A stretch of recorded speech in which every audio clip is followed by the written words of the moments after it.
If you're watching this channel, it's because you don't enjoy watching the world squander what Christendom built, but you want to do your part. And chances are you've heard me mention a great means by doing just that. Email made by and for Catholics. Check out fidei.email. That's FIDEI.email. Built for Catholic individuals, families, organizations, and groups. They're private, secure, and of course, they're Catholic. And they're offering 2 months off on your first year for an annual subscription if you enter the coupon code Return to Tradition without spaces. That's the name of this channel, without spaces, at checkout. We're most used to accusations that some bishops are bringing everybody down and being, to use a colloquialism, of being black-pilled about things, being leveled at the types of bishops and cardinals we tend to read on this channel, their letters and statements and interviews. The Cardinal Burkes, and the Muellers, and the Schneiders, and that crowd. We're used to the accusation being leveled against them that they are the ones bringing everything down and don't have a rosy enough outlook and are not optimistic enough. They don't let the light of Christ keep them on a happy path and have hope for the future. A very different kind of cardinal recently spoke up today, or in the last few days, and spoke about how there is no road back to a Christian society, that Christendom is gone, and that there's no road for it. That would be a remarkable admission if we took this statement from this cardinal out of context. The context is, the statement comes from Cardinal Jean-Claude Holler. You might be familiar with him. He is the Cardinal Archbishop from Luxembourg. He is the co-chair or the coadjutor of the Synod on Synodality. He recently directly contradicted Francis's seeming rejection of deaconesses and priestesses by saying that the Church should rethink its position on that.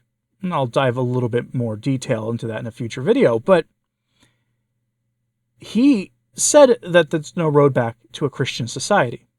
And it's important to note that he's probably not talking about how the Christian society that we should actually strive for, a return to a traditional Christian society in a sort of a modern technological context. Instead, this is best understood as in his role as the principal agent of chaos and change in the Church through the mechanism of synodality. Despite having contradicted Francis on the question of ordination of women, he has never been corrected by Francis for that. In fact, there are media outlets, some of them very Francis-leaning, that are questioning openly why he hasn't been corrected. And still, he says these things. But what he's saying is important anyway, because he's not wrong exactly that this side of a Our Lady of Guadalupe kind of miraculous conversion event, there is no road back to Christendom. Many don't want to hear that, but until Catholics start emphasizing the need to go out and make disciples of all nations, baptizing them in the name of the Father, and of the Son, and the Holy Ghost, teaching them all that Christ taught them, which, by the way, those words are right out of the Bible. They are the instructions Jesus gave to the apostles. They are instructions given to all of us.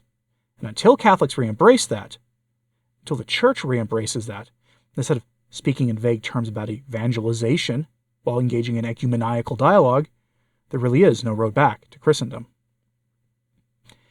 And so, let's talk about what he's saying here by going to the source, which comes to us today from the Irish Times, which gives us this headline.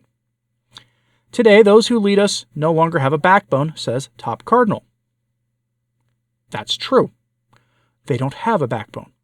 What happened to their backbone?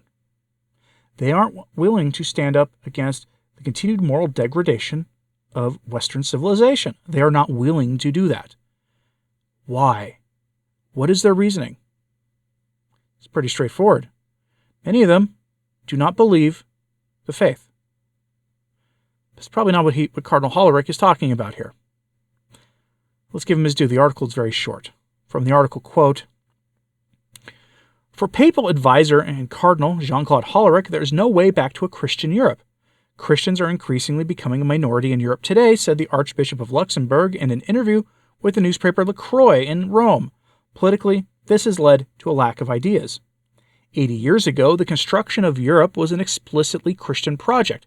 French Foreign Minister Robert Schuman and Italian Prime Minister Alcide de Gasperi in particular were staunch Catholics. As an aside, those were the founders essentially of the European Union. When asked whether there are no more Schumans or Gasperis today, Hollerich said, "To be honest, I don't see any. According to the Jesuit, politicians today no longer have any convictions. They read the polls and adapt their opinions accordingly. This is a big mistake, both at national and European level." Hollerich says, "The political dispute has faded into the background. Today, those who lead us no longer have a backbone." At the same time, the cardinal who represents Europe on Pope Francis's Council of Cardinals emphasizes, "If I had to choose between an imperfect Europe or its absence, I would always opt for the European Union. It is by no means the case that the only possible European ideals are Christian ones," said Hollerich. "There are ideals today that are held by a large part of the population, for example, in the area of ecology, the Laudato Si issue. It was simply a necessity to save humanity. Christianity had once shaped Europe's history, but according to the cardinal, if it uses this power to say that we have to go backwards, nobody will be interested anymore. The European project today must consist of working together to ensure justice, peace, and ecological fairness. We have to stop this madness of the thermometer problem, which will end as many people as war." End quote. There is no way back to a Christian society. No way back to a Christian Europe, says the cardinal. And then he goes on to promote the ideology of our rulers. The message is pretty clear from him. Now remember, he represents Francis on the Council of Cardinals and has not been rebuked by Francis for contradicting him. His answer there is very simple. We cannot get back to a Christian Europe, so we may as well embrace the new ideology. That's what he's saying. The European project in Europe has been heavily scrutinized. It has come under question. It's been the subject of many of their political processes at the ballot box. I'm an American. I don't inject myself into the affairs of other countries. I'll let the people there make their own decisions without much commentary, but that is a very secular attitude that he has, that we can't get back to a Christian Europe. And he even says if we say we want to go backwards, people will lose interest. I hate to be the guy to bring up the liturgy again in all of this, but the liturgical movement in the Western world and how it is being adopted by young people, and how Generation Z seems to be the most confused generation in history because, on the one hand, it's the most conservative.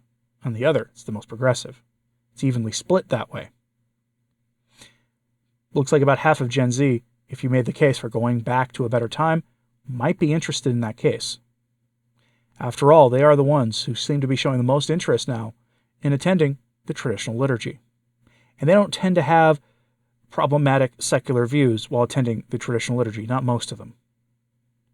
That is also worth noting.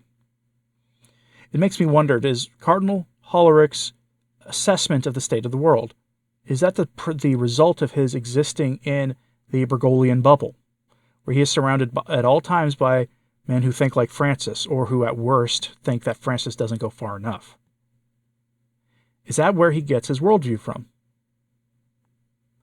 Curious what you have to say about all this, so let me know in the comments. Do you agree with him that bishops lack spine? But do you agree with his take on why they lack a spine, which seems to be that we must double down on the existing things in Europe and save whatever their status quo by having the church more involved to help keep it as Christian as possible?